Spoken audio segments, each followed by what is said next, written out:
with hope by the power of the Holy Spirit. Amen. Hallelujah. God bless the reading of His Word. So this verse na ito ang magiging memory verse natin. That verse is a prayer of Paul for all the Christian in the room, and is intended also for us na nananampalataya kay Jesus. Amen. A wonderful prayer that He wants every believer to experience. Yung kamanghamanghang gagawin ng Diyos sa inyo kung hindi mo bibitawan yung pag-asa na pinanghahawakan mo. Amen? So, mga kapatid, does this word even close to describing us? Are we hoping in the Lord? Amen. Are you filled with joy and peace? Oh, amen. Sabi dito, God of hope. Another beautiful name of God. Amen? Paul wants us to remind through this prayer na tanging siya lamang ang source ng ating pag-asa. Yan ang sinasabi ni Paul sa atin dito. Hiling niya na sa Panginoon na siyang nagbibigay ng pag-asa sa atin, bigyan din niya tayo ng buong kagalakan at kapayapaan dahil tayo ay nananampalataya sa Kanya. Amen? You will be filled with joy and peace dahil ikaw ay nananampalataya sa Kanya. Kaya araw-araw, araw-araw, oras-oras, minuminuto, there's always hope in the Lord. Amen. There's always hope in the Lord. Whatever the situation you're in, maaaring sasabihin natin na hopeless. Yung mga hopeless romantic dyan. Ang inyong hindi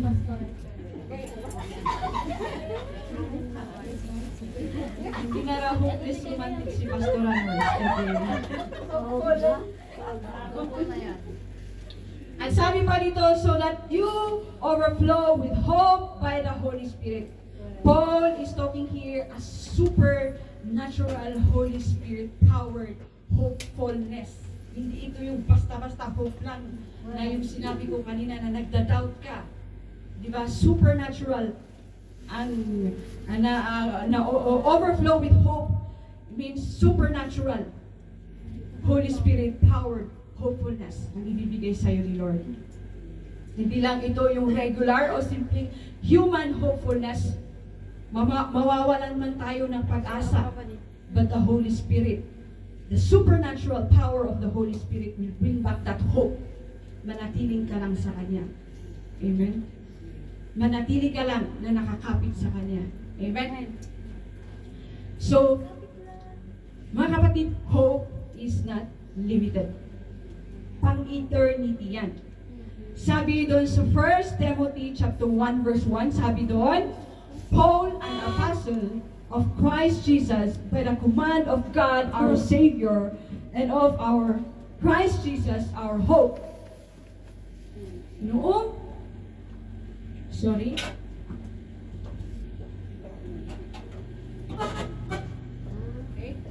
Noong naihiwalay ang mga tao sa Diyos dahil sa mga kasalanan, God gave His only Son as our hope. Amen? Para tayo ay maligtas. So mga kapatid, Jesus is the only hope. Jesus is our hope for eternity. Amen? Kaya sabi ko nga kanina is hope is for eternity. Amen? Kaya, ang sinasabi din dito is hope is a gift. Kaya again mga kapatid, regalo ito sa atin ng Diyos. Kaya huwag natin bibitawan. Amen? Balikan natin yung story ni Joseph. Yung mga alam natin ito. Yung story ni Joseph sa Genesis chapter 37 onward. Sabi doon, he experienced betrayal from his brother. Ayaw sa kanya ng mga kapatid niya. He was sold into slavery. He was imprisoned. Sa mga naranasan na yun, kapag binabasa natin, may pag-asa pa kaya siya na makaahon siya sa ganung sitwasyon niya? Amen? Diba? But he endured those hardships. And the valuable lesson na makikita natin dito, mga kapatid, is trusting God's plan, being resilience, and forgiveness. Matagal yung naging sitwasyon niya, matagal yung paghihirap niya, pero hindi niya binitawan yung hope na pinanghahawakan niya. Because he knows who is God is sa kanyang buhay. Amen? We might be in a situation like Joseph, who experienced betrayal, hardships, or like Job na nawalan sa kanyang lahat. Or maybe like Hannah, na was hoping of miracle kasi barren siya. She was hoping na magkakaroon siya ng anak. Nakikita natin na hindi umaayon ang situation sa atin dahil iba yung nakikita natin sa pangako ng Diyos. But if we hold on to that hope, mga kapatid, ang word of the day natin ngayon is hope. Amen? Kaya paulit-ulit natin itong babanggitin para huwag tayong mawalan ng pag-asa. Amen? If we trust God's divine plan, you will be amazed sa kung ano ang gagawin niya sa sitwasyon mo. Amen?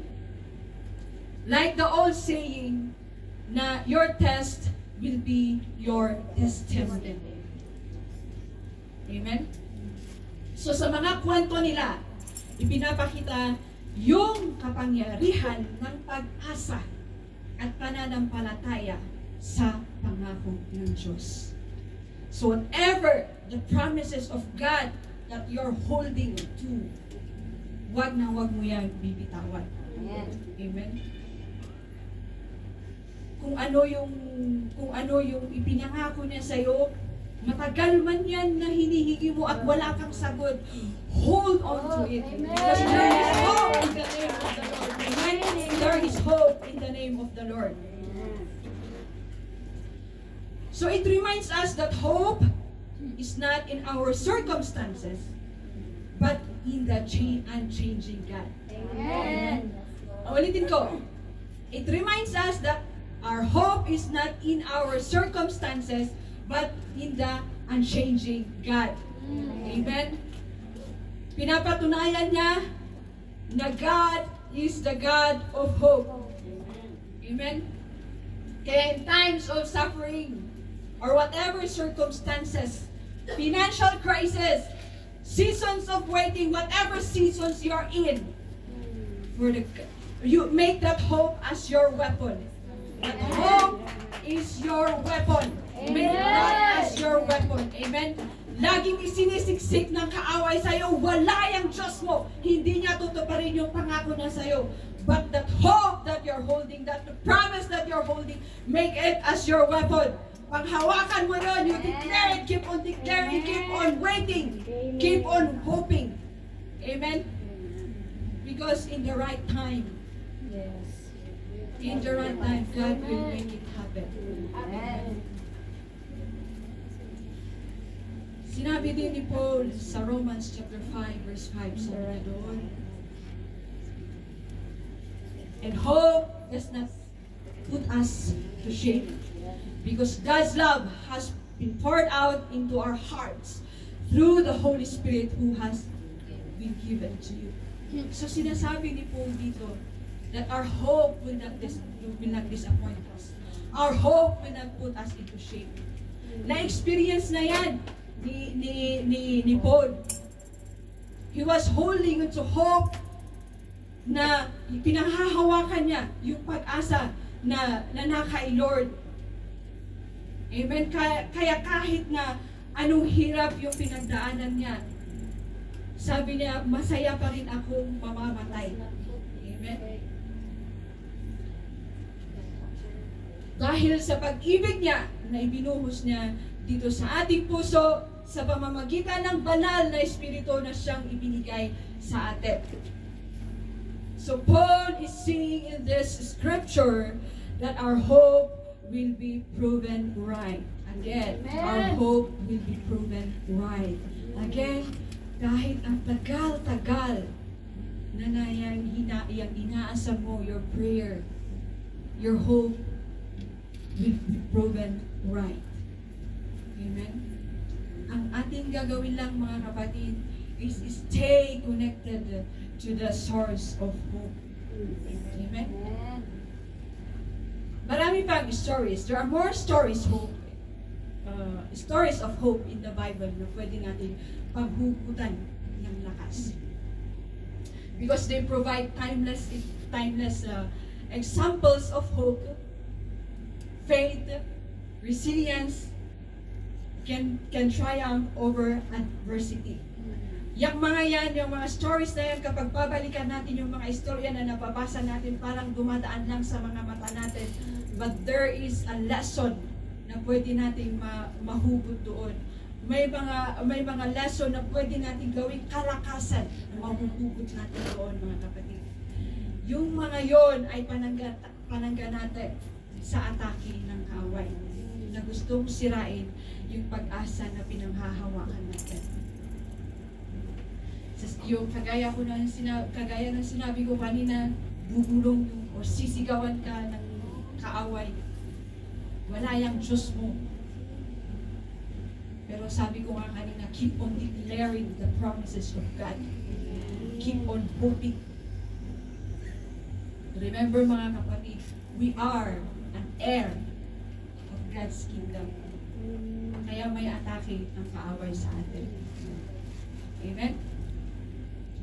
So, during our seasons of waiting, or whatever challenges you are facing,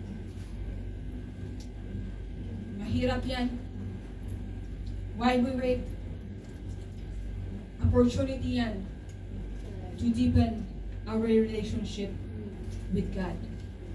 Through prayer, through reading His words, God is using that opportunity, yung paghihintay natin, God is using that as an opportunity to deepen our relationship with Him. Waiting, ang ibig sabihin ng waiting is wala tayong gagawin na waiting na aantayin lang na mabtog, iti-blessing ni Apo kada tayo. Waiting is keep on praying. Keep on meditating the words.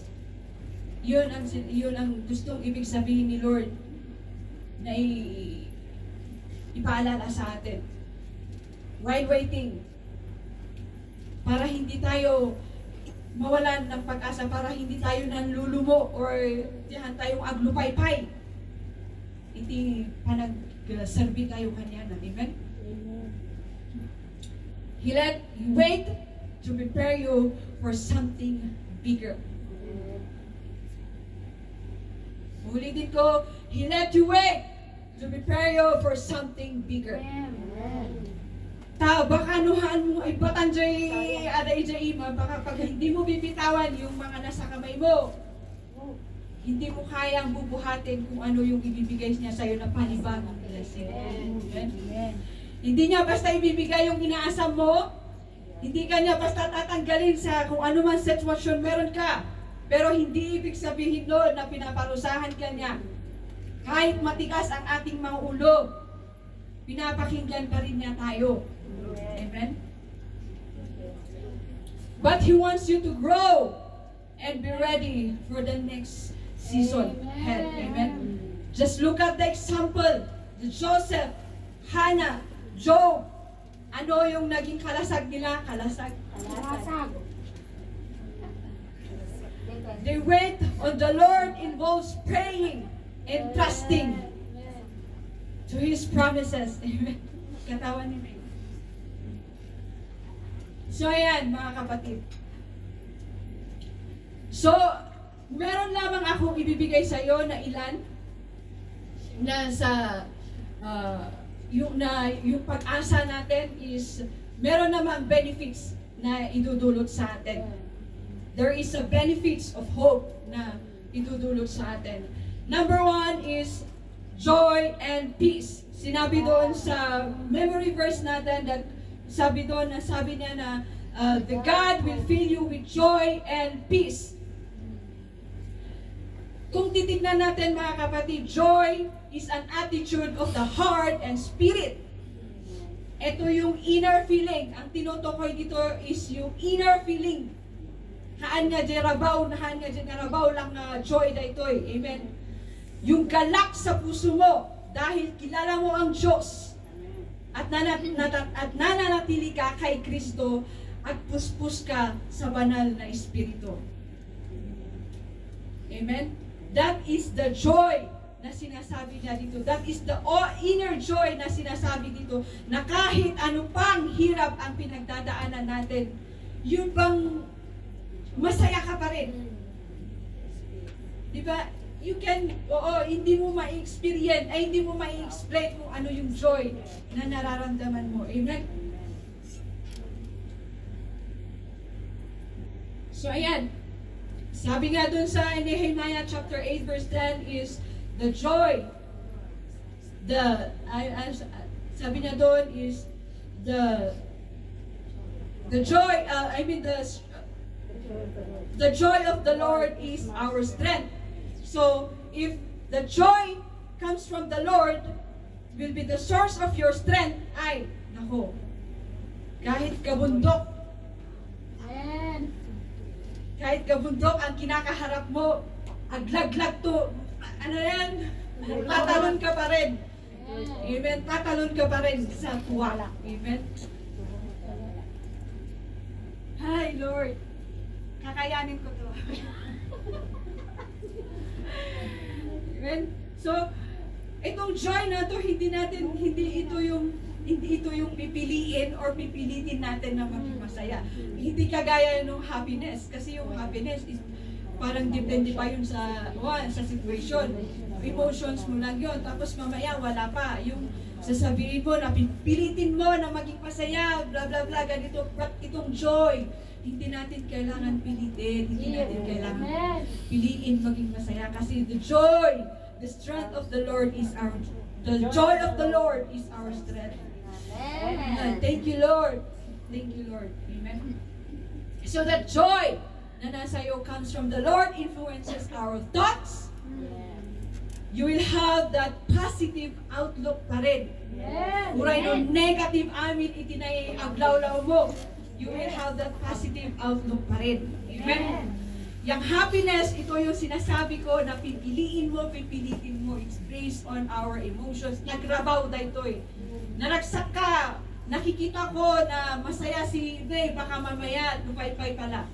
Because deep inside, hindi niya ma-release yung nasa dibdib niya na problema. Pero kung nakikita mo na joy yung na kay May, ay nako, God. So ayan. Kaya kahit na joyful yung kanta, nandito tayo nagpupuri. Jero pa tayo, pas lang ada tayo mayan.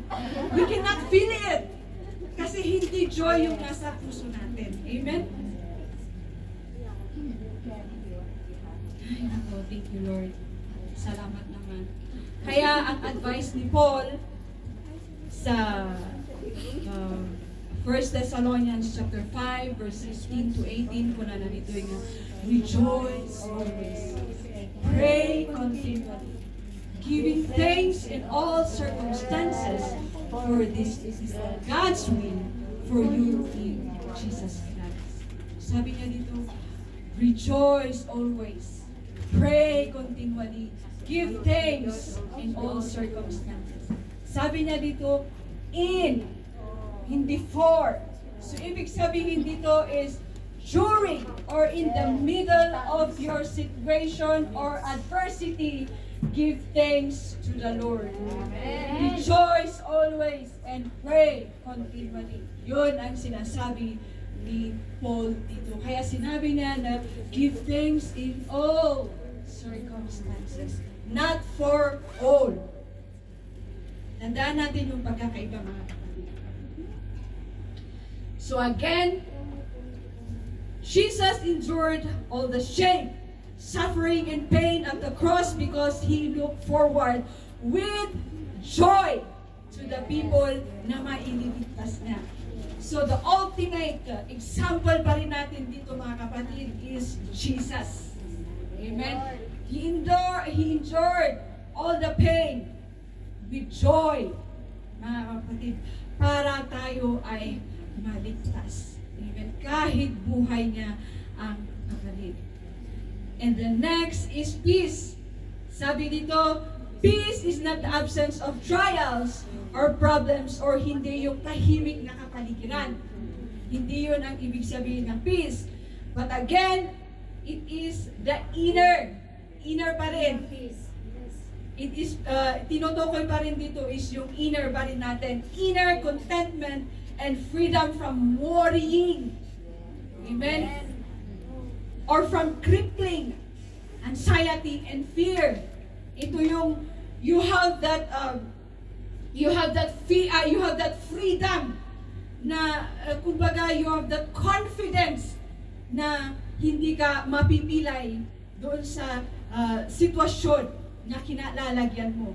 Sabi dito, you will not be crippling from anxiety and fear. So you have that inner peace despite lahat-lahat. In other words, mga kapatid, yung spiritual calm. Amen? Your peace. Yes. Kaya, sabi dito sa Romans chapter 8, verse 28, and we know that in all things God works together for good of those who love Him, who have been called according to His purpose. Again, kuna naman nandito eh. So, during or in the middle, manampalataya ka that God works for the good. Amen? Because we love Him, He will bless you with peace. Amen? So, we can rest in the security that God is in control. Amen?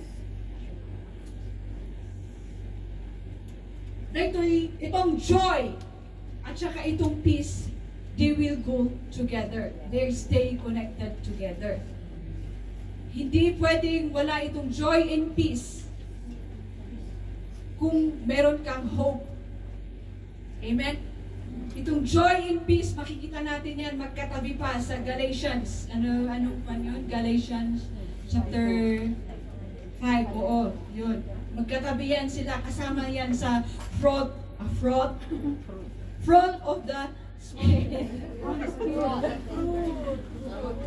Fruit of the Spirit. So ayan yung sinasabi dito that that is one of the benefits, iti hope na meron tayo. We'll have joy and peace. And then number 2 is strength and courage. Yeah. Sabi dito sa Psalms chapter 31 verse 24, be strong and take heart, all of you hope in the Lord. Sabi dito, be strong and take heart. Lahat tayo nananampalataya, all of us that we are hoping to the Lord, be strong and take heart. Ito yung final words ni David sa kanyang exhortation doon sa chapter 31, kung babasahin natin yan. It is, again, a reminder that source of strength and courage comes from placing our hope and trust into the Lord. Amen? So, dito, David assuring us that the Lord will strengthen us, not only physically, but also spiritually. Amen? And gives us the courage to endure everything, every situation. Amen? A courage to move forward despite sa mga pinagdadaanan natin. So just like what God promised to Joshua, Naaalala natin yung pinangako ni God kay Joshua. Sa Joshua 1:9, not only God promised to Joshua, nasasamahan siya, but He promised victory. Pinangako niya din na victory will be yours. Amen? The promise, yung pangako ng Panginoon na ibinigay niya kay Joshua, gives Joshua strength and courage to go on, to lead on the people. Kaya sila nagtagumpay sa kanilang battle. So again, mga kapatid, keep on meditating the promises of God. Kaya dito sinasabi ni David, lahat na nagtitiwala sa Diyos, maging determinado tayo at magpatuloy sa pananampalataya.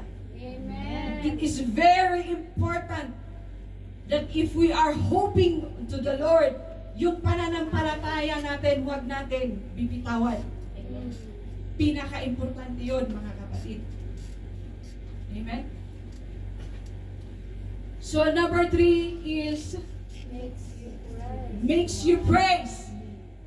Again, in Psalms chapter 71, verse 14, kuna na dito, as for me, I will always have hope. I will praise you more and more. Kung babasahin natin itong chapter, Psalms chapter 71, kung babasahin natin ito, in the preceding verses of the psalmist expresses his complete reliance on God for protection and deliverance.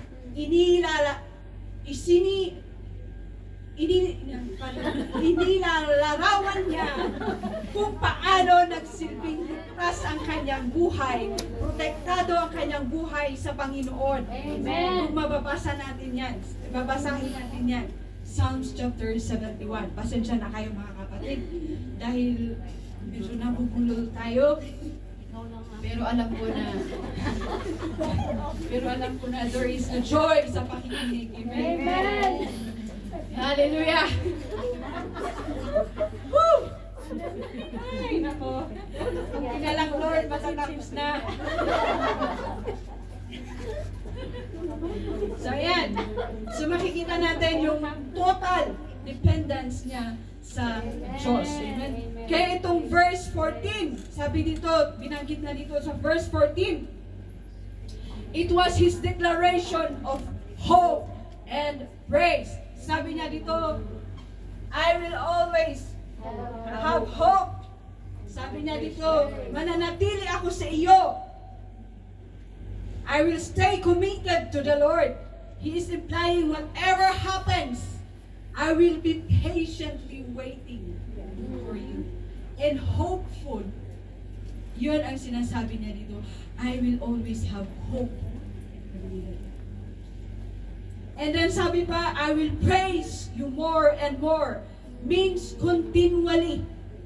Sabi niya dito, more and more. He is being consistent and persistent sa kanyang pagpupuri sa Panginoon. Amen? Kasi ang intention niya dito is magpatuloy na magpuri at magsamba hanggang sa huling araw niya. Kaya sabi niya dito, I will praise you more and more. Consistent, mga kapatid. Kaya tayo din, mga kapatid, sa ating pagpupuri sa Panginoon, maging consistent at persistent din tayo. Ang pagpupuri sa Panginoon, mga kapatid, is hindi seasonal. Amen? Hindi seasonal ang pagpupuri ng Panginoon. Kaya, lagi nating binabanggit na whatever situation you are in, piliin mo pa rin na magpuri sa Panginoon. Amen? Kasi, magiging kalakasan natin yan. Amen? Malaking challenge ito sa atin, mga kapatid.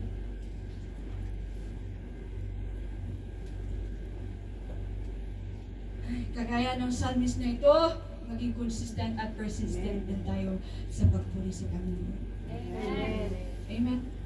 Kasi dyan natin napapakita yung deep respect natin sa Panginoon.